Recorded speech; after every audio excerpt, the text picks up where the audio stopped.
I am so excited about this podcast episode today. I've now started to invite clients to come on the Black Moon Lilith Rising podcast and have their chart read for the entire world to see and hear.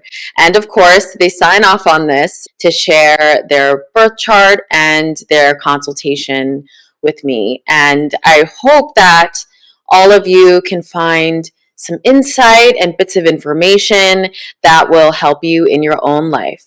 So before we get into today's episode, of course, I have a few announcements. Check out my book and oracle deck, Black Moon Lilith Rising, and the Black Moon Lilith Cosmic Alchemy Oracle. All of the information on how you can purchase and learn more about these two fantastic projects is down in the show notes, or if you are on YouTube, it's down in the description box below. I also have opened my books for personal reading. So if you don't want to come on the podcast and share everything with the world, this is for free. My clients come on this episode and their exchange is to, of course, release their information into the public. But if you don't want to do that, you can purchase a one-on-one session, and those are now available only on lilithastrology.com. Always remember, I will never DM you. I will never ask you for a cash app. If anyone is doing that across all social media networks, Instagram, TikTok, YouTube, it is not me, and you are getting scammed by an impersonator. Do not ever do that. Always go to the official website and you can book there. You can purchase with a credit card through a certified payment processor on my site. So definitely don't ever answer any DMs from me. And there's a reason why I don't follow anyone on my social media channels, because I don't ever want any of these scammers to find the people that I follow and DM them. This has happened in the past, and I want to prevent that. I also would love to invite you to join my Lilith Text Tribe. There you can receive special offers that only my text subscribers receive, event announcements, special workshops, and more. And you can join by texting Lilith, Lilith, of course, to 877-624-9350. And this is only for my US and Canada clients, unfortunately. But don't worry, I got you, international folks. You can subscribe to my email list, and that is available on lilithastrology.com. So now let's get into today's episode. I am chatting with my client Amy about her natal chart. So let's just give some background on Amy and what we're going to talk about today. Financial stability. I have struggled my entire life to hold down a job. I am extremely sensitive and do not come from a supportive family. My hometown of 1,200 people is a place where I was harshly rejected for my weight and personality. I feel like my entire life is people trying to shut me down, shut me up, and shame me. When these attempts don't work, they try harder, and I have faced physical violence and near constant attempts at humiliation every day I've lived in this town. I vowed never to come back to this town after leaving with my ex in 2012, but I had to come back this past October. I had tried from 2020 till present to start my own tarot and astrology business and was living reading to reading in Tucson, Arizona. The owner of the shop where I met most of my clients offered me a really shady deal to do their social media in exchange for using their reading room. The story is long, but ends with me letting the owner know that she was asking for too much work, and the trade was $50 to $75 a week. The next month, I was unable to pay my rent on the due date and was suspended from the shop, which led to a halt in my work and me getting evicted from my home. This is one of many stories in my life with this similar pattern of me taking on too much, being too excited to be chosen, having poor boundaries, and then dealing with the extremely harsh retaliation when I finally put the pieces together and tried to get balance for myself. I just can't ever seem to find balance and seem to burn bridges without even trying to, without ever being mean or malicious. simply by being honest about my feelings. I have so much trauma now around every type of work environment I've been a part of, which is many. I've tried so many things, and none of these things have worked for me. I can always do well for a while, but my emotions erupt and I'll end up quitting jobs or getting myself in situations by oversharing, even though I'm just telling the truth. Admittedly, with my own emotional bias, but that becomes extremely difficult for me to control in the moment. Either way, situations become so overwhelming that I become a target, or I've just quit because I can't stop crying long enough to do my work. Sometimes both. Right now, I am staying with my parents who shame me for my body my entire life and expect me to make them proud to make up for their own parents' rejection. They constantly harass me to be a nurse and do not ever acknowledge my struggles being neurodivergent, even though they were the ones who took me to all types of doctors as a child and teen, and I've been made aware of the help I need. They tell me I'm just making excuses. Without a support system, and my attempts at making it on my own with a partner or in community always leads me to disappointment. I just don't know where to go from here. I'm 34 years old in a north central Pennsylvania town where everyone believes and lives the same way that I cannot accept, and my opinions to get out seem non existent to me. I really believe I am meant to be an entrepreneur, but I just can't seem to find the support I need or to make it on my own. Now, join me as I dive into Amy's natal chart, where I will discuss her Black Moon Lilith Rising in the sign of Virgo, her Pisces Sun, and her Chiron in Cancer, along with her Jupiter in Gemini. Let's get into it. Hello, and thank you so much for joining me today. Yes, thank you for having me. I'm so excited to learn more. So, there is a lot going on in your chart. And I don't mean to say that to alarm you. There's a lot going on in everyone's chart. Everyone has their own unique chart and the way their houses are laid out. But for you, you are actually my ideal client because you are a Black Moon Lilith Rising. Did you know that prior to the call? Well, I knew that I had it in the first house, but yeah, I wasn't with the true. I didn't realize just how much I was Black Moon Lilith Rising. Yes. For everyone listening, Amy originally thought that she was a Black Moon Lilith in Libra, which of course is the case if we take a look at the mean calculation.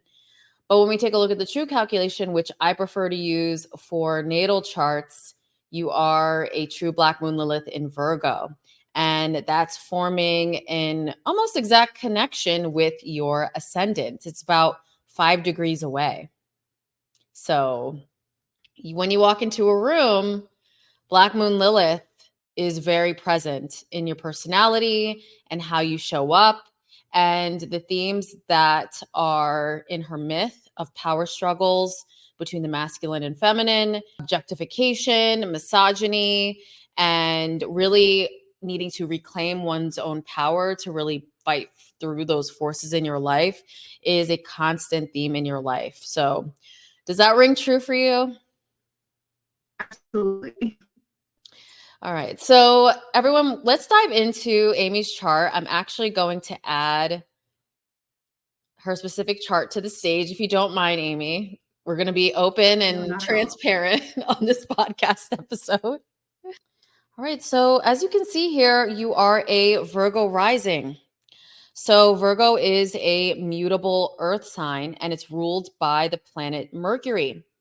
And Mercury is all about communication, but Virgo is more the analytical side of communication versus when we think of Gemini, the other sign that's associated with Mercury, it's more about the social side and the buzzy, local, like going from place to place side. It's an air sign. Virgo is more of the serious side of Mercury. It's more of the astute and practical, and really it can be self-deprecating at times.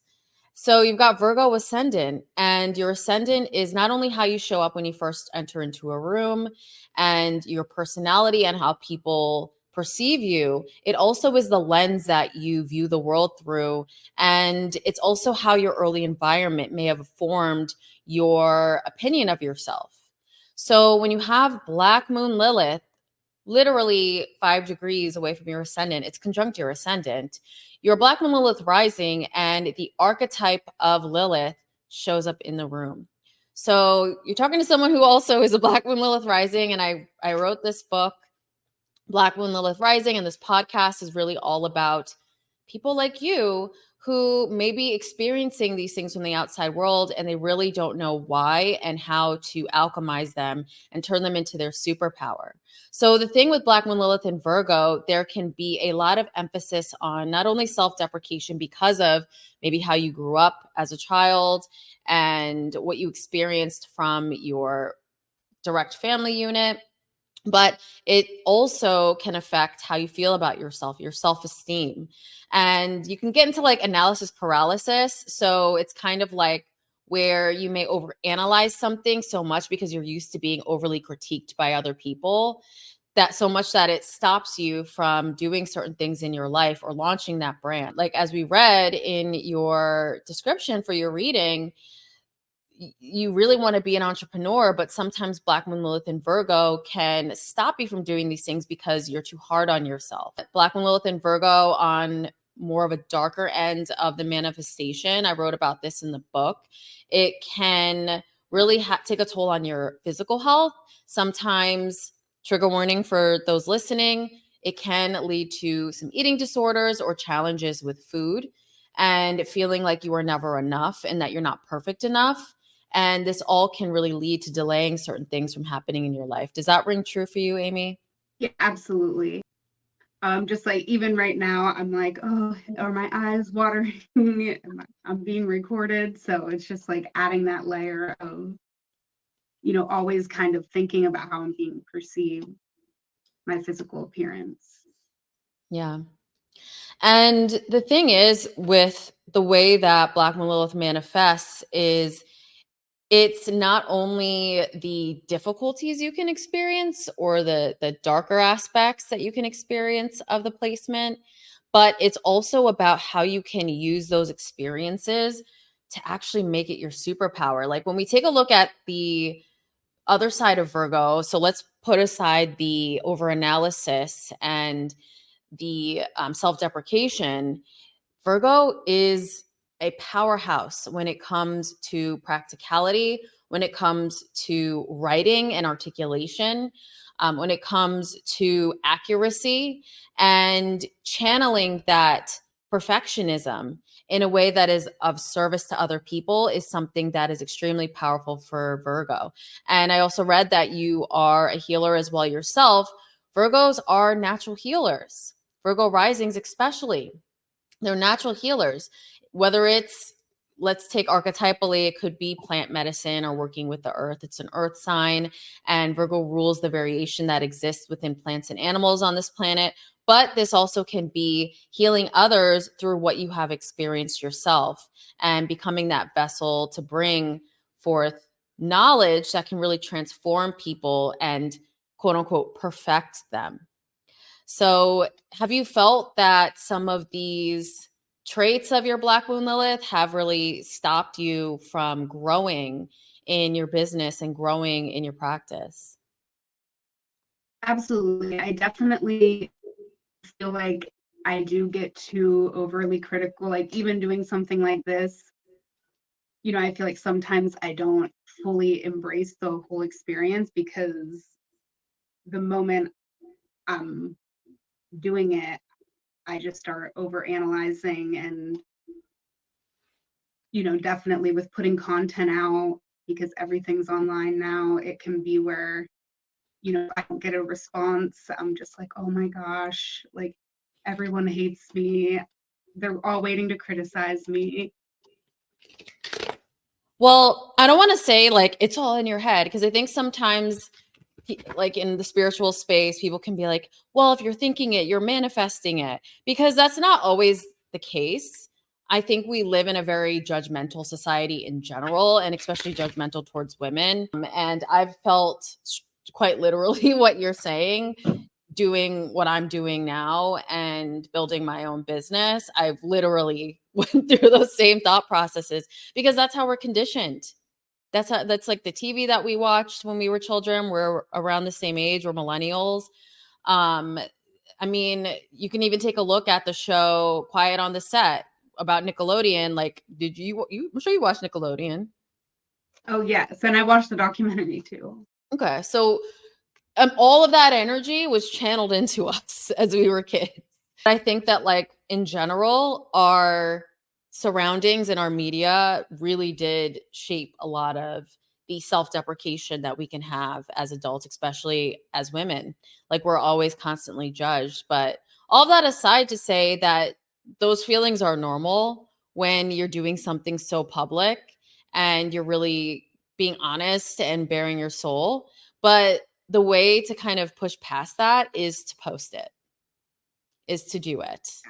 I mean, just before I got on today, I'm at the point where I'm like, these are my channels. If you're being, unless it's Goodreads or reviews that I have no control over, and it's your right to have your opinion, but when they're my channels, I'm going to moderate, and you're gone if you're abusing me or harassing me. And some woman, like, I did a whole video on Leo Rising on my YouTube channel, and some woman just literally was like, oh, I fell asleep after the first 5 minutes because of the intro. Meanwhile, there's a plethora of people saying, oh, this really helped me. This is really great. Da, da, da, da, da. And I'm just like, some people are just mean and judgmental. Yeah. And especially when you're a Black Moon Lilith Rising, what you do actually can trigger them. And it can be triggering and like, oh, they have something that I don't have. So let me just take a big dump on what they're doing.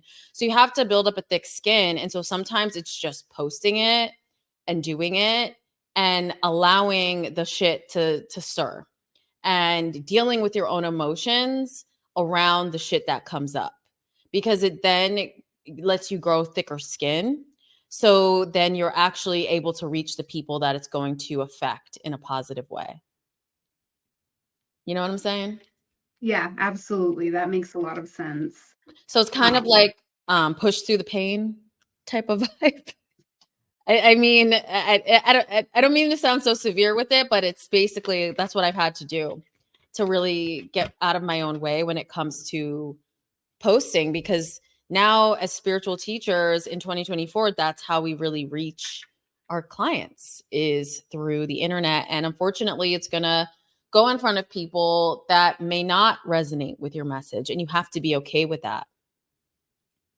Yeah, absolutely. And I think that, you know, that's the biggest thing for me, is that I do feel like at the end of the day, I always do push through because I want, like, there is a part of me that's so afraid to be seen and ridiculed and criticized. But then the stronger part is like, I need to be authentic. I need someone to see this message, or, it needs to be there.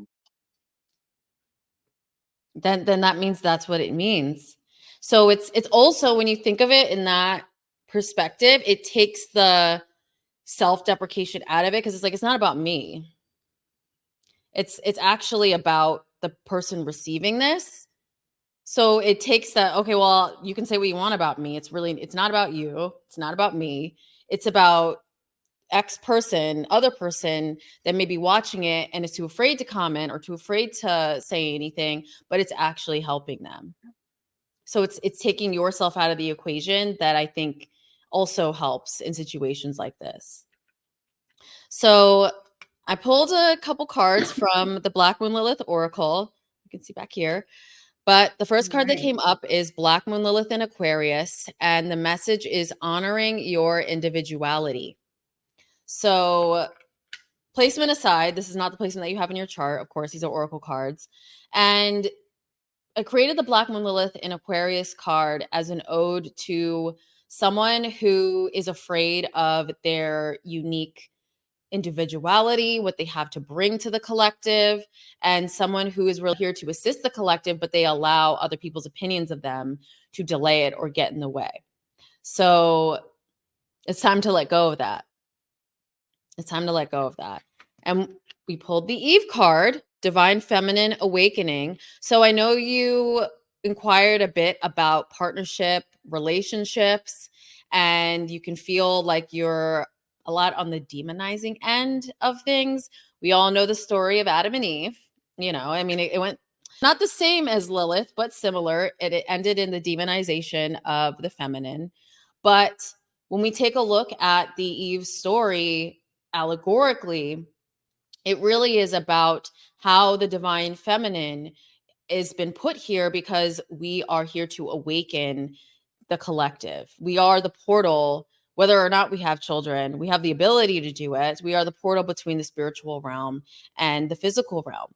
And so once you step into your individuality, you can assist. Oh, I'm getting chills actually right now. So I think I'm on track, but you're here to assist with this divine feminine awakening. I wrote about this in the book that as we enter into Pluto and Aquarius, it's time for the divine feminine to wake up. And I didn't take a long look at your content, but do you center your content towards the divine feminine and helping assist the divine feminine to wake up to their power?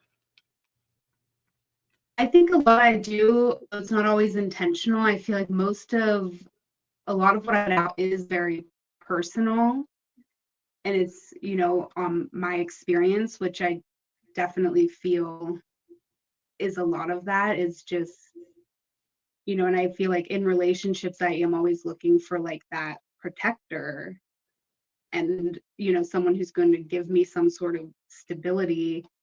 And that's just something that I haven't found, or I get people who come in and they will just outright lie or tell me, strategically get past all of my boundaries. And then, it's just they'll abandon me or, not do what they said they would do. So I think a lot of what comes out of me creatively is just like my disappointment and anger toward that. Mm-hmm. So I also pulled Black Moon Lilith and Sagittarius, and it says free yourself. And for some reason, Britney Spears, she's a Black Moon Lilith and Sag placement. Britney Spears is popping into my head. I don't know if there's any significance to you, or if you have read about her story or know about her story, or if you listen to her music at all. But she is someone, like, quite literally, that keeps happening to her. Like, I mean, we see it. We see in the media, happened with her father, and then it bled over into her love life, that literally she keeps marrying these people who don't protect her, that don't truly care for her. All they're after is her divine feminine essence, which includes money. But she's like a divine feminine goddess, where it's like she's able to make millions literally by being a queen, but she's the energy is siphoned by the masculine in her life, and she's basically like tied up. So this is saying to free yourself from that need. But like you don't attract any kind of partner wanting the stability from them. So you have to be in that space yourself, because we attract who we are. Like who, and I'm not, I don't want to come off like I'm blaming you for what you've attracted, because I've been in horrible relationships. And then it's like taking 2020 is hindsight. Like you take a look at it, it's like, oh, this is what I didn't like about myself, or this is what I allowed this person to do to me. This is what I needed to wake up to. And unfortunately for Brittany, she wasn't able to see after K-Fed, oh, that's why I brought in this leech, because my dad was a leech. So why don't I stop accepting leeches in my life and repeating it? She's not doing that. So what I want for you is to kind of take a look at, like, I can see like your relationship with your father. So let's go back into the chart, because I'm feeling going into the father stuff, if that's all right with you. But we've got Sagittarius on your IC, and that represents the father in your chart. And the ruler of this is Jupiter. And Jupiter is in its fall position with Mars and the moon in your ninth house. So collectively, this can really represent conflict with the father. It can restrict your growth. It feels like you can't really have an honest conversation. Gemini, the energy of Gemini, it's like when we have the debility there. We've got Mars. This is a malefic. There can be some lying and lack of truth. So a lot of these things can bleed over into the partners that we choose because we're like programmed. I'm going back again to like childhood. We're programmed to think that that's okay. And so we're really channeling it into our reality right now. And then I'm looking at your relationship house. You've got Pisces there, which Jupiter also is the ruler of Pisces. Okay? So it's like you're kind Yes. of bringing in your father. And these are men, correct? I don't want to be presumptuous that that Yes. okay. So you're bringing in your father and the men that you have been with in your adulthood.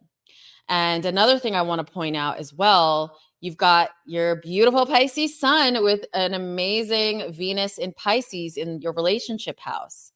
And Venus is exalted in the sign of Pisces. Venus loves to be there, but Venus in Pisces can also be a bit, they can kind of put their partners on too high of a pedestal and be overly romanced and kind of have an illusion about what a person's about, and they can easily be fooled. They can be naive because they really want to believe in that romance story. They want to believe, like, you know, Disney fairy tales. But at the end of the day, we also have to use our intellect and use our thought, like, is this person exhibiting similar signs as what I grew up with? And what happened back then that could be repeating itself, like when you're in the dating phase or you're in the phase of just talking to someone before you even commit or even join forces with them. Are there red flags that my Venus in Pisces is kind of just like, oh, well, I'm going to ignore that. Oh, I'm going to ignore that. Okay, I'm going to ignore that. And you've got your north node there. It's close. It's coming from the 6th house. And you've got Mercury in Pisces, and Mercury is in its fall position. It does not feel comfortable there as well too. So that is also adding a layer of the dishonesty and the illusion that can come up when not only you're partnered in love relationships, but when it comes to your work. So we've got 6th house stuff as well there too, because I know you'd mentioned challenges with superiors and bosses and in your workplace with feeling devalued. This is also bleeding over into there as well too. And 6th house and 7th house are both, 7th house is like work contracts and work partnerships, like very long-term serious ones. And 6th house is like service. It's like the workplace. It's the work that we do every day. So you've just got a lot going on there that really can scream like you can attract, you can create, but you've also got to keep your feet on the ground. You got to be realistic about these people. Like, don't go too far into the paranoia like me. I'm a Scorpio, and my Mercury's in Scorpio, and I'm paranoid of everybody. And I'm like, what? Okay, well, sizing you up, like, well, what do you, what's the tea? Like, what's underneath? So sometimes you might have to channel that and be like, okay, not everyone is truly here for me. There may be a hidden agenda. How can I really be real and go with my intuition? And if I see a red flag, not romanticize it, really sit with myself and be like, you know what? I provide my own security. I provide the stability that I want, whether it's just emotionally. And I'm looking for someone who can match that. It's not, oh, I'm like you mentioned a quote that you were happy to be chosen. And that's not, that's Yes. no. They should be happy to be in your space. Yeah, and I feel like even though I know that, it's still I have found myself falling into that pattern again and again because I just I do romanticize people and I do, and I think it is just, I mean, what you said about the father, that rings very true, and it kind of plays into my Black Moon Lilith a lot as well because that's really the first man who like criticized my weight and my body, like still to this day. And so it's, you know, I do feel like it's like I'm always searching for this foundation for people that are going to accept me as I am. And not only do I not find it, but then even when I get into the spiritual community, I've even had friends I've made, you know, kind of tell me what you said of like, oh, well, you're like manifesting this, or, you know, just kind of like disregarding my whole experience as that's not valid, or it's not really happening, or, you know, there's something you could do to change it. And I'm like, I don't know what I can do to change the fact that I walk into a room and people are disgusted by my body, and some tell me straight out that, you know, that's not something that I can control in a healthy way. I mean, I've lived on both sides too, because I did lose weight, and then that was my first relationship. My first and most serious significant relationship was with someone who right away was like, oh, you just recently lost like 80 pounds, that like just don't gain it back. And then I spent, you know, years in that relationship like making sure I didn't.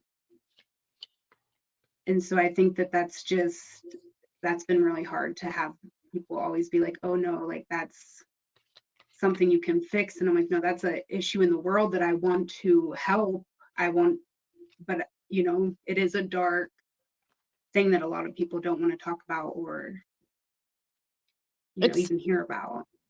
Yeah, I completely agree. I don't want to bypass your experience at all, because the thing is, with our early experiences as children and like our chart, and like say your Black Moon Lilith Rising, which is quite literally what you're saying here with health and your weight and self-image, these things are like these are other people doing it. You're a child. Yeah. You're a child. It's something you can't control, and your chart is your chart. Like, so there's some people in the school of manifestation who are like, oh, astrology, well, you can control your fate, it's not real. And it's like, there's shit in your chart that you're born with that starts from day one that you have no control over and you can't change. The thing is how do we mentally and physically transform those things that we can't change, or transform what is happening to us? Because like, I can't change when I walk outside and I go into X white space that I don't fit in. I can't control how people react to me. But what I can control is what I think about myself and how I react to them and how I make them feel and what I say to them.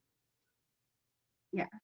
So that's what I'm saying here is, it's like, now that we're adults and, you know, we can gain that control over our own lives. We're not stuck with our parents. We're not stuck. We don't have to be stuck in these situations. It's now, am I going to choose to love myself in the face of other people saying I'm unlovable? Am I going to choose to literally just, I am lovable. It doesn't matter what weight I am. I can be this weight and I'm still me. And I can be this weight and I'm still me. So it's like, and I know it's so challenging, because I mean, we all can like have those days where it's just like the world is like dumping on us, quite literally. Black Moon Lilith Risings, it's like I've had those days where it's like, Yeah. I'm like, this person said this because, you know, they're not taking me seriously in business because of how I look. Like that it's like imposter syndrome that I have all the time. But I have to sit with myself in those moments and be like, am I gonna let someone else dictate my life? Like, am I gonna let the outside world like make me dim my own light? Like, that's just not doing a service to the collective, because the collective needs what I have to say. The collective needs what you have to say. So I think that those friends, or the people that are telling you that, yeah, they're not true friends. And I think that, and I don't want you to be like, oh, I got to go out and find my tribe, I got to go find people. It's now time to do the inner work where you don't need that. You don't need the validation. And I think sometimes the universe will remove validation from you so that you can actually love yourself and be okay with yourself, in order to serve others and to do what you do and to give readings and to be in that empowered space. It's not about what other people think of you in this life. It's really not. And I think that that's a lie that we're all told by media, and how we are supposed to look and how we're supposed to dress as women. But at the end of the day, it's about what's in here and how you feel about yourself.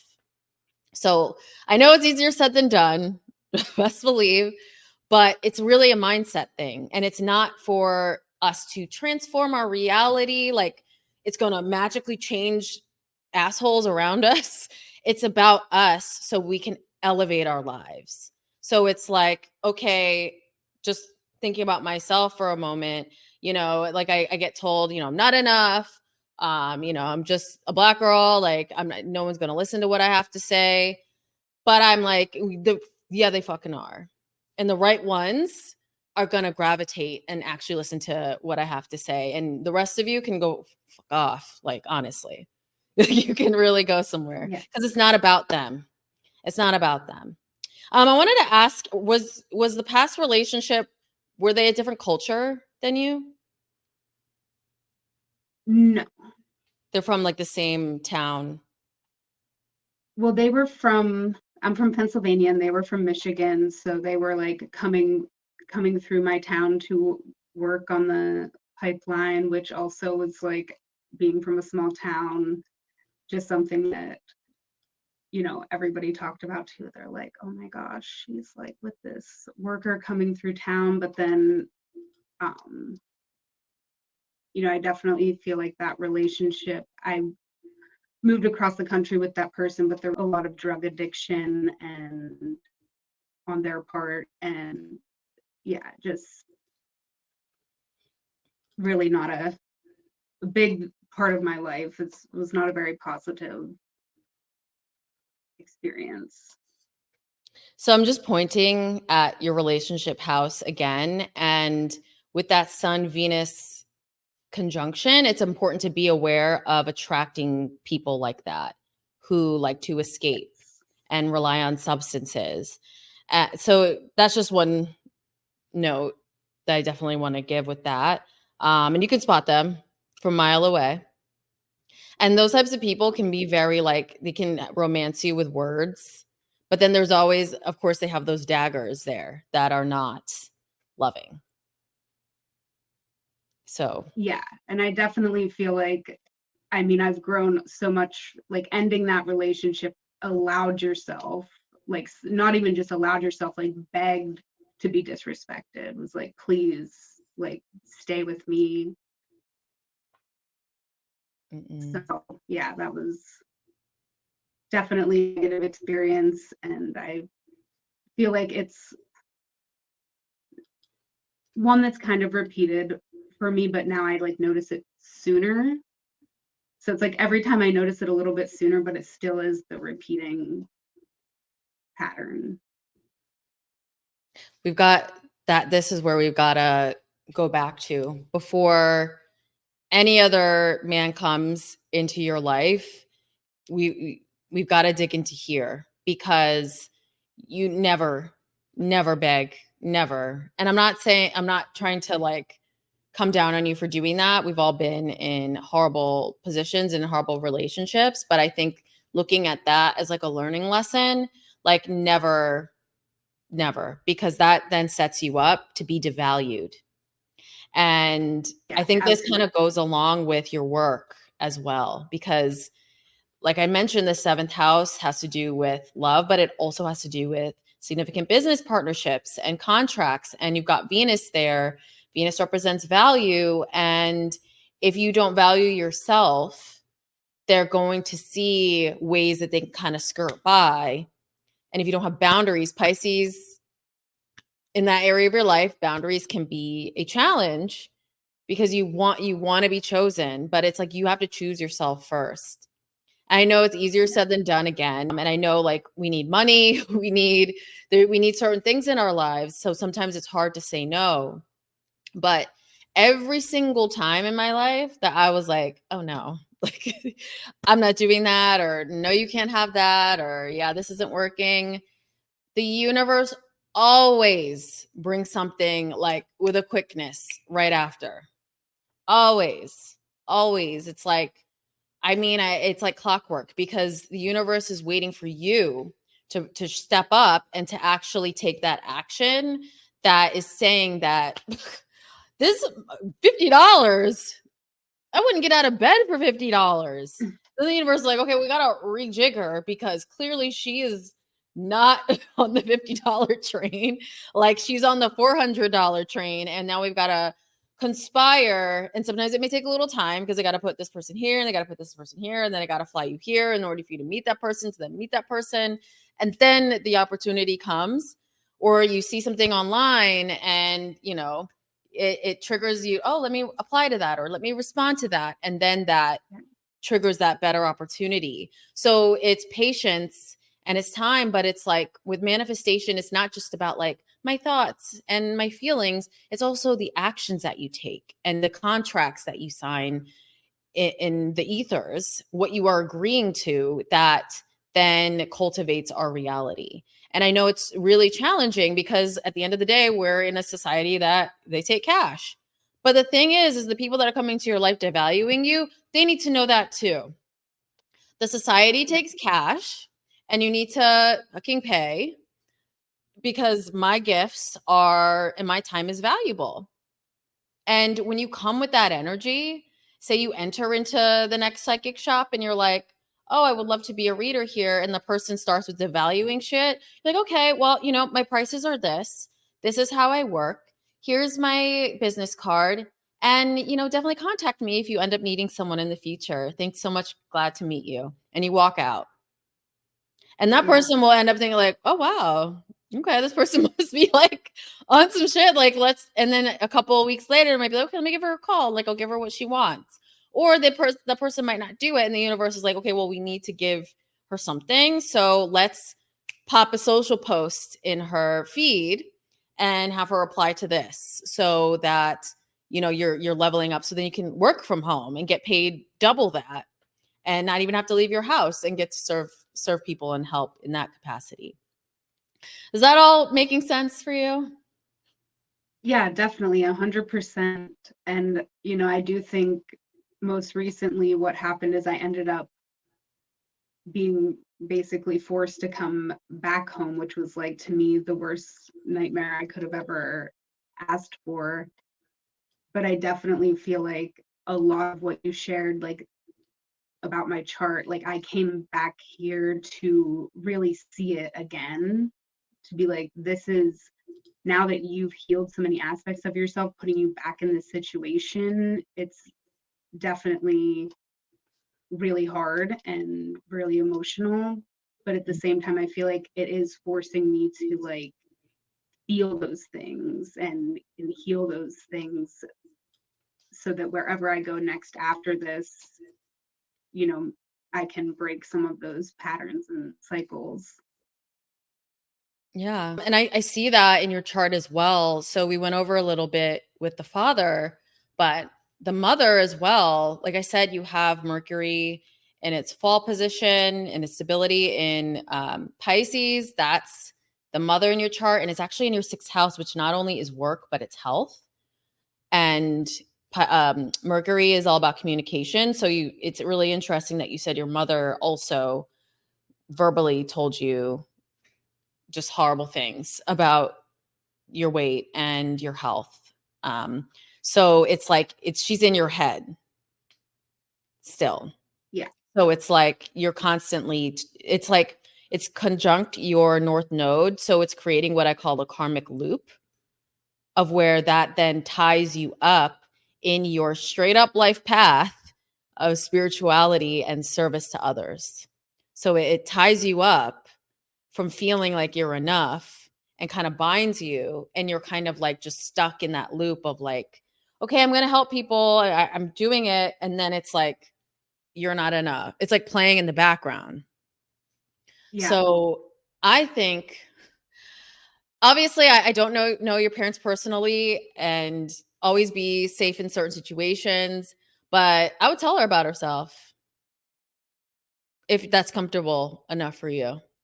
I think that would be a healing thing to do while you're home in some capacity. Of course, I don't want you to challenge your current living situation. Maybe this is something better to do when you leave the home and maybe just really focus on, okay, let me like clock the nasty things she's saying, write them down, and then I'm going to rewrite the story.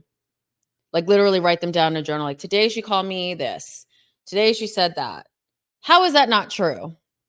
And then rewrite those things back to yourself, but twist them into a positive. Like, wow, it was looking so beautiful today. And wow, I love the way I looked in this shirt today. I look so fabulous. And really start to do that inner work. And it sucks having to do it in a hostile environment, but start to do the inner work yourself privately. That actually may be a better way. And then when you get out of the situation, because I think you are going to, you can tell her about herself. Yeah, and I feel like I do have a pretty, I mean, I tell her a lot.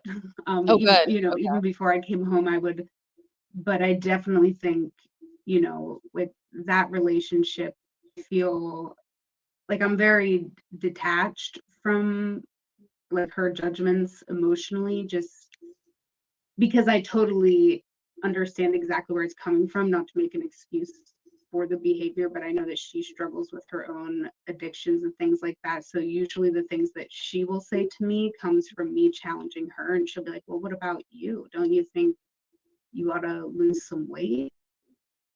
Interesting that, wow, it's very interesting that it's like this is the mother and it's just like she's in her own loop as well. And Yeah.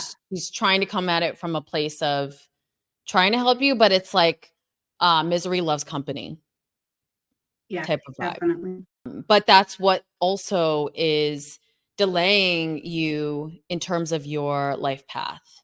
So I think taking the rest of this year to do that work, I think is going to really benefit you for when the nodes, you're going to be going through let me look at the transits here. So we're going to get into, let's see, I want to look at, so you're going to be going through your nodal return soon. So right now we're in the Aries Libra axis. So, and I'm sure you've read all about the eclipses that we're having and Yes. the nodes, but you're going to be going through your nodal return. And let me find the exact dates for you. Oh.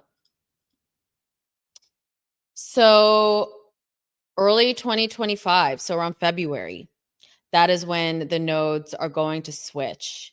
And of course, it's going to be later than that. It's an 18-month cycle, but that's when I think things are really going to transform and change for you in a positive way. And you're really going to step into that life path with the Pisces. It's a beautiful axis to have a north and south node. That is the north and south node of a healer. When you have the north node pointed towards the sign of Pisces, it is all about, and especially in the sixth house, healing others, service towards others through spirituality. But it's like you've got to release that self-deprecation. We've got the Virgo South node. We've got to release the negative self-talk. We've got to release the hyper-perfectionism of oneself and not thinking that your body is good enough and not thinking that you're good enough. You've got to release that. And then also, I think you can also be of service to others who are going through the same thing. We are all going through that. Like I've been told I'm fat by family members. Like it's like every especially women, like we're constantly told we're fat every freaking day. Like all the time. Like whether even or we're told we're too skinny or we're told we need to gain some weight or like you can see on like the rags like the celebrity gossip, there's just always they're posting no makeup pics of people. They're talking about, oh well, Sharon Stone got wrinkles now, or oh, J-Lo looks like Yeah. shit. And it's like horrible. And we're taught that this is okay. And it's really not. So I think that there's an opportunity. And I don't want to say body positive because I feel like that term has been so overused. And now it's like yeah, I won't get into that. But I think that there is some sort of angle you could take in terms of helping people who have gone through the same exact thing. Yeah, So definitely. And I definitely find that, I feel like I can help other people in one-on-one. And that's why I think online's been hard, because when I work with someone one-on-one, I know that I can, really dig into what they're going through, and I tend to attract people who have, went through certain things that I've went through. So I know that that's very true, but then just doing that on a greater scale to reach everyone, that's been a bit of a challenge. But yeah, I think you everything we should talk about. I think you should talk about what you've gone through. So you've got Chiron in Cancer in the 10th house. And your Mercury in Pisces is the ruler of your midheaven. So I think like I had to bear I had to bear all and write some things in my book that weren't that necessarily more comfortable for me to write about myself.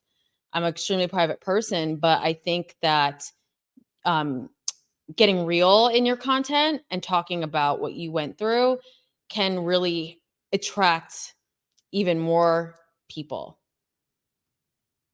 Yeah, I guess one thing, I feel like I don't have a problem being very real, but for me, more the problem is I kind of, um, I don't know. I felt like, do I need to like write a book or something that will be respected more? Because I do feel like sometimes I just kind of emotionally, like it's been hard for me to navigate. Before I was trying to build a business online, where online was just like my diary for my friends. And I was always putting everything, all my feelings, emotions, poetry, writing songs, putting all of that out, where now it feels more vulnerable. Before I felt like I didn't really have a problem with that because I didn't really care what people thought. But now I'm like, okay, is this not caring what people think the thing that's keeping my work from being valued? Or because it seems like sometimes I would put something out and I'll like lose followers instead of getting positive engagement. And so I've just kind of been thinking, well, maybe it's not because I give so much vulnerability that maybe there needs to be some sort of barrier. I feel like that's where I'm at, where it's like just figuring out what type of barrier I need to put so that I'm getting something for what I'm giving, instead of just giving everything and then just feeling really exposed and vulnerable, but not really getting the response from it. Mhm. So what I'm hearing is, and don't take this the wrong way, but what I'm No, hearing is you're looking for validation from your friends and people you know.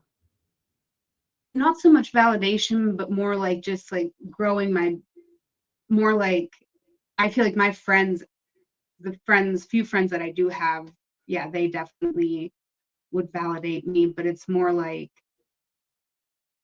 from a business aspect of like, I need money to pay my bills and to parents' house. And it's like, so, do I need some sort of boundary so I'm not like giving everything away for free? Like, should I write a book that people have to buy if they want to access my story, instead of just anyone being able to access everything that I do? Mhm. So I think I'm just hearing a couple things. So I'll address, yeah, I'll address it in parts. So first, with just social media, I think that like one thing that's challenging is if we have our friends as followers, we have family as followers, and people that we know, they are not our clientele. They're not our Yeah. clientele. They're not. They're there. Yeah, they can be there to support, but I think they may cause you to dim down what you're saying or feel more judged if you're not getting likes or if you're not getting comments from them. So I think if that's a challenge, I think starting a completely new page and honing in on one message, one thing, and really starting from scratch where they don't even need to know that you have Yeah. it. They don't even need to know. They don't need to be following it. This is about you attracting the specific clientele that will benefit from your message. So, two, with the book, um, I don't ever suggest someone writing a book because they want to feel legitimized, because it is hard. It is really tough. I mean, yeah, I can go on. It's not easy. It's not fun. It's a lot. And you should write it because you love it and you want to get all of your work down on paper so that you can be of service. So if you come at it from that angle, I think that may feel more empowering to you than, okay, I should write a book because I'll be considered valid. That's then going back into that self-talk of like, I need to be chosen. You should come with it more like, okay, well, I've got all these thoughts. I've got this idea. I've got this story. I want to get it down. I'm going to write a proposal. So first, it's like you have to write a proposal if you do want to get published by a publisher. But if you want to self-publish, you can literally sit down and just start writing it. And there's so many avenues you can take with that. And then just in terms of like putting everything out there for free or allowing other people to find it for free, there is a way to do that. Like there's a reason why, like I started Lilith Astrology in 2019 and really putting all the content out there. I actually never make every single post about Lilith. If any of you notice, a lot of it is like general astrology stuff. I'll throw in stuff here and there, but I don't give away the farm in my content. But I want to provide enough value for people so that they don't have to pay. Like they can feel like, okay, I'm getting some benefit from Adama. And if they feel inspired to purchase something from me, that's great. So there's a way to kind of put out content that has to do with the genre that you want to write about, but not give away every single thing that you're going to write in your book. And then in terms of messaging, customers can, and my marketing background is now kicking in because I've worked in professionally in it for a decade. You want to hone your message. Like I know you mentioned you were talking about like poetry and other things, and there's a lot mixed in with the content. I think you should sit down and think about who am I speaking to? Like you can literally jot this down on a Microsoft Word document. Who am I speaking to? What is my message? Like for me, it hit me on the head that Lilith and the dark feminine is that's my work. That's the message that I want to portray. But I don't veer too far off course on my channels from it because people can get confused. And if you want to attract that right clientele, there needs to be repetition, because another thing too is the algorithms are horrific. The algorithms are not good. And if you're talking about poetry one day and then you're reeling in something else in another topic, the algorithm gets confused and then it's going to dilute what you're trying to do. Is that helpful? Hope I answered all of your questions. No, definitely very helpful. Thank you. So it's like honing your message in, like if friends and family are, even if it's subconsciously kind of limiting what you're talking about subconsciously, like you don't feel like you can truly be yourself, or you post something and you're like, oh, only 5 of them liked my post or only 5 are engaging. It's time to eliminate them and start a new Amy, whatever you're talking about, Instagram, TikTok, YouTube, start it over. And then also think about another thing too, and I know I have multiple social media channels and sometimes I'm just like, this is too much even for me. But when you're also a solopreneur, picking a channel, picking one that you really like and just doing that. So if you want to be able to speak longer, you like to really have in-depth conversations, you don't want to have to deal with engaging with other people, maybe a podcast and just doing that. Because the algorithm pushes out your podcast on Spotify and these other networks, and you do have to put out content, you do have to hone your message, and you do have to keep it in one lane. But that's a great way to just start to have your value-driven content out there. If it's you like to be on camera, you like to talk about trending topics pertaining to the genre that you like, TikTok, well, it's here.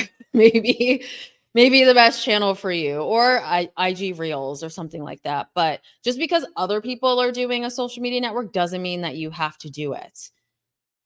Like, it doesn't mean that it's like it's resonating with you. So I think it's also like you want to also go into doing social media or a book or content with love. Like, okay, I'm doing this because I love it and it lights me up. Like, oh my God, I can't wait to get up and like right away, and or create the outline for my podcast or research guests to have on my podcast. Like, it makes me so happy doing this versus like, I gotta post on IG. Oh, how do I look? Da, da, da, da. Because it may not be the best network for you. So really think about like, what network do I really love, and what is going to light me up every day doing this for free? Because you're going to be doing it for free for a while as you're building up your clientele, and you can plug your readings in that specific channel and in that content, and you can do it organically. Yeah. So just a few more things before we close out our session. I pulled a few more cards, and this time from the Rider-Waite deck. I'm sure all of you know that if you're into tarot. But yeah. we've got the Two of Coins. So this is the state that you are in right now. You're like, what do I want to do with my life? Where am I going? You said you're at home right now, and you're feeling like money also, like just feeling financially tied and kind of financially unable to move. We got the Queen of Swords here. This might be mom. This might be who you're living with. But then this also is the energy that I would like for you to embody while you are here. And it's kind of like what I was talking about, like tell them off, like say what's on your mind. This is like a quick tongue. This is the queen of speaking her truth, like this, like a sword, like, oh, you think I'm fat? Well, like, shut up. Yes. I'm not. Who are you? Why don't you go take a look in the mirror? Are you so perfect? Like, say it back to people. Give it back. And that'll just empower you so much. And that's, I think, a big difference when you're using your Black Moon Lilith Rising. Like, do you think Lilith is going to walk into a space and allow people to call her any, like, go look in the bathroom, sis, and go look at yourself. And then you can come and tell me anything. Or whatever man's doing that, why don't you go look at your bank account? And then you can tell me what I look like and whatever. Yes. So this is the energy that I would love for you to step into, but I think you are going to as you are in this space. And then we've got the Three of Wands. So I'm also feeling this because you're going to be going through your Jupiter return the second half of this year. So in May, it's like beginning of May, Jupiter moves into Gemini. Yes. And that's your natal sign. And you've got Jupiter in the 9th house. You're not supposed to be living in your hometown. You're not supposed to be dealing with narrow-minded people who think narrow-minded things and dating people of the same culture. Your person is not here. Your person's not in your immediate surrounding. Like, let me just remind you of your chart here. The ruler of your partnership house, your marriage house, is Jupiter. Okay. And it's in your 9th house. So, I mean, that's not someone that's supposed to be like in your locality. So, but I also think that it could be second half of this year, you'll be traveling. But I think that this is the next phase after you get out of your immediate surroundings. But I think also this Jupiter in Gemini energy is also kind of coming face to face with that father energy and really transforming that in a positive way, going through some personal growth. And it may be some truthful conversations where you're going to have to pull out that sword and be like, listen, have you looked in the mirror, Dad? Because most of the time when there's people who are spewing that shit at us, they can't look at themselves. They feel horrible about themselves. So it's like when you give it right back, it's like you're causing them to also self-reflect as well. And they eventually be too scared to say anything to you. Could be like, I'm not saying anything to you. She's too empowered now. She's not like cowering corner, like, oh, well, when you said that about me, it's like, shut up. Look at yourself. Yes, and I think that that's the biggest message that I needed, because I think it's definitely, that's where I struggle. Like, I can tell my mom all day, and actually it's funny because my mom, you act like you're against the patriarchy, but you never stand up to your dad. And I'm like, well, he screams and yells and makes me cry. And so I definitely feel like that's the hardest person to be honest with. I a lot of times would rather just not talk. So I feel like when you brought up about the dishonesty in my placements, that really resonated for me with that. I've never, well, my Sag, I see, like, I had to get out of town. I had to get away to find my truth, because it was never safe for me to live it there. And I could never, and I've always just not been honest with my dad, not like outright lying, but it's just like, I'm not going to tell you what's really going on in my life, because if I did, you would judge it and even potentially get extremely angry. And I don't know what the result of that anger would be. Well, always be, safe, and make sure you're in a safe space to pull out the sword when you're saying that as well. Like, definitely make sure with that. But it's interesting that he's the Jupiter conjunct Mars. So it's like the explosive, like, it can be very challenging. And it's really like unlearning that patriarchal programming, a fear of the masculine in your life. And Black Moon Lilith Risings, it's like there's always some power struggle between the masculine and feminine that we are always working through, because we experienced that or saw that in our parental dynamic. So it really imprints on us, and we have to really unlearn patriarchal programming around it. Yeah. So definitely make sure you're in a safe space. I'm big proponent of that. I don't want you to endure any type of violence at all. And it could be when you get the hell out of there, that, or it's you make peace with that in yourself, and you don't even need to say anything to him about it. But when you're dealing with others in your life, changing that programming of like, okay, if there's a man speaking and can't say anything, or I'm shut down, or well, it's now empowering yourself in those situations. And so I pulled a couple more cards. I really wanted to wrap this up on a different note. So we've got Temperance, and Temperance is actually the Sagittarius card. So this is also patience as well. So I think that's also what's needed during this transitional time for you, is patience, but knowing that there is some growth coming ahead. So we've got the 10 of Pentacles, and I love this. There's 2 little dogs, and there's 2 people here that I'm loving. But I think with patience, we're going to get to that space that you'll have more than just like 2 coins to rub together. It's also like you're going to be able to cultivate from that space. So I think using this time as like a gift, and really thinking about, even though it might not feel like it, it's a kind of a gift in like a little muddy of a wrapping. It's like, okay, I have this time to really think internally about behaviors that I can change, ways that I can react to the outside world differently, and how I can really narrow down and hone my message and my business and how I want to serve other people, and without not having boundaries and not advocating for my value and my worth. So I definitely see a lot of, I think some breakthroughs are coming ahead for you. And I think you're in a fabulous place right now. Even though it might not feel like it, it always gets better. Yes, thank you. And that Temperance card has been following me around a lot lately too. So yeah. It's just Jupiter energy. And it's like, I'm feeling this Jupiter return for you this year. It's once every 12 years.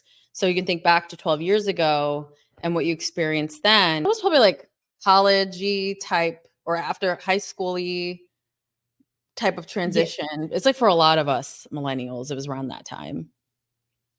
yeah, definitely. I remember definitely during that time I looked back on my Facebook and was like, "Oh, okay, you went everywhere." I was, going. Okay. All right, Amy, thank you so much. This has been such a fabulous reading. I'm so happy that you're the first client guest on the show. And I would love to have you back, in the future so that we all can get updated on what's going on and we can have a follow-up reading as well. Well, I would love to. It's been such a pleasure, and I'm so grateful to have met you and shared this space. So thank you so much. Yes, thank you. And thank you everyone for listening. We'll see you on the next one.